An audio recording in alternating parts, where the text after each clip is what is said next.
اللي أنا هقوله النهاردة هو حرفيا خريطة طريق متكاملة للقوة والصمود النفسي في وجود الابتلاءات والضغوط والآلام النفسية اللي احنا بنعيشها.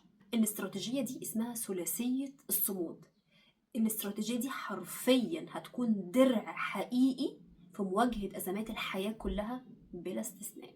عشان نخش في الموضوع على طول، الاستراتيجية دي بتتكون من 3 حاجات أساسية: 1 تصحيح التصور، 2 الاتصال بالله عز وجل، 3 الجهد البدني. هنمسك كل واحدة ونفصلها تفصيل لحد ما تفهموها وتعرفوا تطبقوها ازاي. أول حاجة تصحيح التصور. بصوا يا جماعة، قاعدة أساسية امشي بيها في كل حياتك، يمكن هي دي القاعدة الأساسية في العلاج النفسي: الأحداث لا تسبب الضيق، إنما تفسيرنا لهذه الأحداث. علم النفس دايما يقولك كده: معتقداتك وأفكارك هي اللي بتحدد حجم الألم اللي أنت ممكن تعيش فيه نتيجة أي حدث. لو حصل لي مثلا مشكلة معينة أو ابتلاء معين وسبب لي ألم كبير، طبيعي وعادي، وكلنا بنمر بحزن واكتئاب وقلق وخوف ولكن لحد فترة زمنية محددة. احيانا لما الفتره الزمنيه بتطول قوي، يبقى اذا انا هنا لازم اكون متاكد ان انا في مشكله عندي في افكاري ومعتقداتي مخليه تاثير الحدث عليا كانه لسه اول يوم النهارده. والدليل على الكلام ده ان ممكن 3 4 يمروا بنفس الحدث، كل واحد فيهم استجابته للحدث مختلفه وطبيعي، ولكن انا عايز اختار اقول في نفسي: طالما فلان وفلان حصل لهم الحدث ده ومروا منه وطلعوا حزنوا وزعلوا الزعل الطبيعي بس طلعوا منه، يبقى اذا انا كمان قادر على ده. قادر على ده نتيجة ان انا اعمل ايه؟ ان انا اصحح افكاري. طيب ازاي بقى اصحح التصور بتاعي؟ 1 يبدأ تصحيح التصور من الفهم الحقيقي لطبيعة الدنيا، ان هي دار ممر لا دار مقر، دار كبد مش دار للراحة الأبدية. زي ما ربنا بيقول: لقد خلقنا الإنسان في كبد. كلمة كبد معناها مشقة، بس مش التخيل اللي في بالك اللي هو أنا طول الوقت هكون في عناء وابتلاءات 24 ساعة وزلازل وأعاصير. لا، إن أنت تجوع ده كبد، إن أنت تعطش ده كبد، إن أنت تروح الشغل الصبح وتسعى في هذه الحياة حتى تجاه أحلامك ده فيه كبد.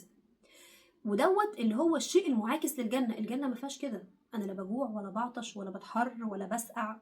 لما أكون مدرك الحقيقة دي عن الدنيا، وأكون فاهم إن طبيعي في الدنيا إن أنا هأعاني، خلاص يبدأ تصوري تجاه المشاكل والابتلاءات اللي هتجيلي يتعدل.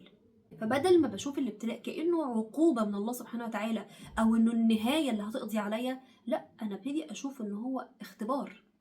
اختبار جاي يبلورني، يمحصني، يظهر صدقي وإخلاصي وحسن ظني بالله سبحانه وتعالى. ومش بس كده، ده جاي يرفع درجاتي، جاي عشان خاطر في محنة في الأول وبعديها هتيجي المنحة. ويبدأ من هنا التصور يتعدل تجاه الابتلاء، إن ربنا دايما بيجيب الأحداث هي لصالحي مش ضدي. تاني نقطة في موضوع تصحيح التصور، حاجة بنسميها كده تفكك مركزية الذات. الإنسان وقت الابتلاء بيستشعر كأن العالم كله بيتآمر ضده، حتى ربنا سبحانه وتعالى بينتقم منه. فتبتدي تسيطر عليه عقلية الضحية: أنا ليه واشمعنى أنا، وكأن وأقل شيء بيحصل له يبتدي يشوفه إيه؟ أكبر حاجة في الدنيا، كأنه هو الوحيد اللي بيعاني. فما تبصش على مشكلتك بعدسة مكبرة وتبتدي تلتف حوالين نفسك انه انا ومن بعد الطوفان وانا دي مشكلتي ودي مشكله كبيره قوي. لا، شيل العدسه المكبره ديت وابتدي شوف مشكلتك وحياتك بالعين العاديه. ابتدي بص على احوال الناس من حواليك. دايما كان النبي عليه الصلاه والسلام ينصحنا بايه؟ دايما تبص في حالك على اللي اقل منك، وفي الدين على اللي اعلى منك. هل ده نوع من انواع التدني؟ لا، ده نوع عشان خاطر يكسبك الرضا وتعرف ان انت مش لوحدك. كان مصطفى محمود كان ليه مقولة رائعة يقول لك ايه: لو كل واحد فينا دخل قلب الآخر لأشفق عليه. فده يقول ايه؟ ان مش انا بس اللي بعاني ولا انت بس اللي بتعاني، احنا كلنا بنعاني وكل واحد عنده معاناته شايفها كبيرة جدا. امتى بتصغر وبتقل؟ لما بيفك مركزية الذات ان هو مش انا لوحدي اللي في العالم ده، يطلع بره المركزية دي ويبص على العالم بشكل شمولي اكتر. يعرف مش انا بس اللي بعاني، مش انا الوحيد اللي عندي مشكلة مادية، مش انا الوحيد اللي عندي مشكلة نفسية. لا، ده في ناس بتحارب، ده في ناس بتعاني، ده في ناس مش عارفة بيحصل لها ايه، وهكذا. عشان كده القاعدة لقد خلقنا الإنسان في كبد هي دي القاعدة مش الاستثناء. ومش معنى كلمة الكبد أو المشقة إن أنا طول الوقت هفضل أعاني، لأ، دي معناها إن الحياة فيها تحديات، فأنا محتاجة أستعد لها. يعني خلونا بلاش نبص على كلمة كبد ومشقة وتعب إنه أنا الدنيا بايظة خالص، لأ، معناها إن في تحديات في الحياة. أنا عشان أوصل حتى لأهدافي في الحياة أنا محتاجة أصحى بدري وأروح أماكن مختلفة وأتعلم حاجات مختلفة عشان خاطر أعرف أوصل للحاجة اللي أنا عايزها. طب الرحلة دي بيمر فيها إيه؟ إحباطات وإخفاقات وفشل وبكاء ودبدبة في الأرض لحد ما الواحد يوصل لبر الأمان. تالت حاجة في تصحيح التصور حاجة اسمها الوظيفية لا العدمية. مفيش حاجة بتحصل في الدنيا إلا وليها سبب أو ليها حكمة. لازم تؤمن إن كل مشكلة في الحياة هي جاية برسالة معينة. قد أجهل في الأول إن أنا أعرف الرسالة، قد لا أعلم السبب أو الحكمة من الشيء اللي بيحصل، بس ده مش معناه إنه ملوش حكمة وملوش سبب. أنا بس محتاج أصبر على نفسي شوية لحد ما أتعلم إيه هو السبب، لما حد أبحث جوه نفسي إيه هي الحكمة من الأمر دوت. ولازم تكون عارف إن الله سبحانه وتعالى من أسمائه إن هو حكيم. حكيم يعني إيه؟ يعني لا يضع الشيء إلا في موضعه. يعني ربنا سبحانه وتعالى هو بيعمل الشيء وبيعمله الأسباب والحكمة معينة، مش كده وخلاص. رقم 4 في تصحيح التصور نبدأ نعمل حاجة اسمها التأطير المعرفي الإيجابي اللي هي الكوجنيتيف ريفريمينج. يعني إيه؟ بعد كل المفاهيم اللي أنا فهمتها دي أبتدي أخرج من عقلية الضحية اللي هي بتقول ليه أنا؟ اشمعنى أنا؟ وأنا الوحيد اللي في الدنيا دي؟ أنا الوحيد اللي حظي مش كويس؟ ليه يحصل لي حاجه زي كده؟ لعقليه النمو، الجروث مايند سيت، اللي بتسال سؤال ليه مش من باب الاستنكار والسخط، لا، من باب الاستفهام. انا عايزه افهم ليه ده حصل، اشمعنى دلوقتي، ليه انا بالذات دونا عن كل مثلا افراد العيله. ايه الحاجه اللي ربنا عايز يعلمهاني؟ ايه الحكمه ورا الشيء ده؟ ايه الرساله؟ ايه الاسباب اللي انا قصرت فيها؟ ايه الذنوب اللي انا عملتها؟ يا ترى ربنا عايز يعلمني ايه من اللي بيحصل ده؟ يا ترى لو الشخص الفلاني اللي انا شايفه قوي اللي انا بحبه ومعجب بيه وبيلهمني مكاني في اللحظه دي كان هيتصرف ازاي بعد ما حصل له الابتلاء ده او المشكله دي؟ دي كلها اسئله تؤدي بيا في الاخر ان انا ابتدي احط المشكله والابتلاء في الاطار الصحيح بتاعها، فاعرف اتصرف صح. التصور الصحيح ان الابتلاء مش بيجي عشان يدمرك، ولكن بيجي عشان يخرج منك النسخة الأقوى. زي الذهب ما بيتخلصوش من الشوائب بتاعته إلا بالنار. تاني بعد في الثلاثية دي هي الاتصال بالله عز وجل. حرفيا وبلا منازع هو ده الوقود اللي بيمنع نفاد طاقتك النفسية، الاتصال بالله. طب يعني ايه في ديننا الاتصال بالله عز وجل؟ الاتصال بالله يا جماعة هو إقامة العبادات اللي بتوصل بيني وبين ربنا سبحانه وتعالى. مش مجرد تمارين بقضيها ولا مجرد كلام بقوله، لا، دي حاجات حقيقية أنا بستشعرها في كل لحظة وأنا بعملها، زي الصلاة، الأذكار، الدعاء، الصدقة، كل العبادات اللي احنا عارفينها. يعني لو مسكنا جزئية الصلاة والنوافل، انت في الصلاة دي لو أدركت معناها، الصلاة يعني اللي هو احنا لسه أصلا بنقول الاتصال بالله، الصلاة معناها الاتصال، يعني الصلة، كأن في حبل واصل بينك وبين ربنا سبحانه وتعالى. فلما تأديها بكل ذهنك بكل يقظة وانت بتعملها، بتحس كأنك فعلا خارج من الصلاة، كأن الهموم كانت جبال خلاص وقعت راحت لحالها، المشكلة صغرت في عينك، بقيت كأن عندك طاقة نفسية أكتر تفكر في المشكلة في حل ليها. طب الصلاة مع النوافل، في حديث للنبي عليه الصلاة والسلام عن النوافل، وانه قد ايه انت لما بتصلي النوافل ربنا بيحبك اكتر، وكل ما بتقرب شويه ربنا بيقرب اكتر. طب تخيلوا لما اكون انا بعمل عباده معينه انا عارف ان نهايتها ان ربنا هيحبني اكتر. طب لما ربنا يحبك ايه اللي ممكن يحصل؟ ايه اللي ممكن يحصل؟ اللي هيحصل ببساطه شديده هو التوفيق والبركه في حياتك، اللي هم اهم عاملين في الحياه لسعاده اي انسان وتفوقه ونجاحه في هذه الحياه. واعتقد مفيش حد في الدنيا الا وهو يتمنى ان الحظ يكون حليفه، بس الحظ في ديننا هو التوفيق. طب التوفيق يجي ازاي بسهولة؟ لما ربنا يحبك. طب ربنا يحبني ازاي؟ بإقامة الصلاة والنوافل، مفيش أسهل من كده. تاني حاجة في الاتصال بالله الذكر ده من أسهل العبادات على الإطلاق. يمكن ربنا سبحانه وتعالى يعني دايما في القرآن يقول لك إيه؟ ألا بذكر الله تطمئن القلوب. هو أنا عايز إيه في المشكلة أو الابتلاء أو الضغط النفسي اللي أنا فيه غير إن أنا قلبي يطمن؟ لو هو حس بالشعور ده مش هيعاني، حتى لو دي مشكلة حقيقية يعني ملهاش حل، هو مش هيحس بالمعاناة لأن عنده شعور الطمأنينة. على قد ما الذكر عبادة بسيطة ما بتكلفش مجهود ولا وقت، إلا إن هي عبادة جبارة في أثرها وفي قوتها. ربنا سبحانه وتعالى برضو بيقول إيه؟ ومن أعرض عن ذكري فإن له معيشة ضنكا، اللي هو العكس بقى، ضيق. الضنك اللي هو إيه؟ الضيق والمشقة. طب أنا عايز العكس، ده هجيبه من فين؟ بالذكر.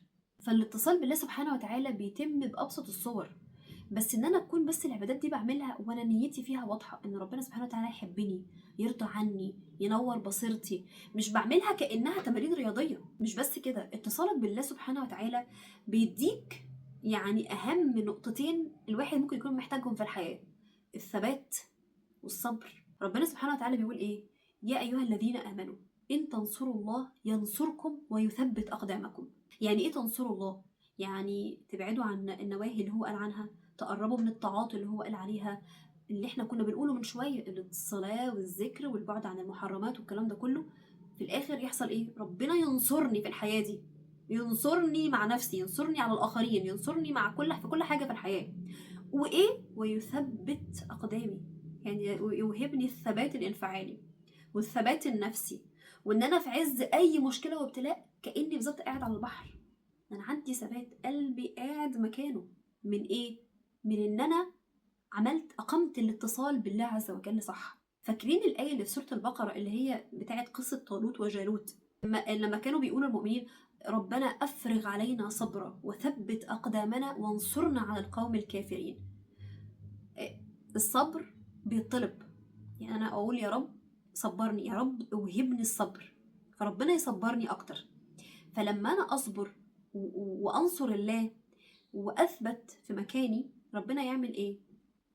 الرد في الايه على طول: فهزموهم باذن الله. اوعى تفتكر ان القصه دي عن قصه طالوت وجالوت وخلاص كنت بتسمعها عشان خاطر تستمتع بيها، لا، دي رساله ليك. القران ده معمول انك تفتحه عشان تعرف ان كل ايه موجهه ليك انت. ومش بس كده، اتصالي بالله سبحانه وتعالى بيديني الاحساس بالمعنى، ان انا مش بعاني وخلاص، انا حتى معاناتي ليها معنى. طب هو ليه في ناس بتنتحر لما بيحصل ازمه معينه او مشكله ما؟ لان هو فقد احساسه بالمعنى. هو انا ليه امر بده؟ ليه اعاني المعاناه دي؟ انا مش قادره استحمل المعاناه دي، فيحصل الامر ده.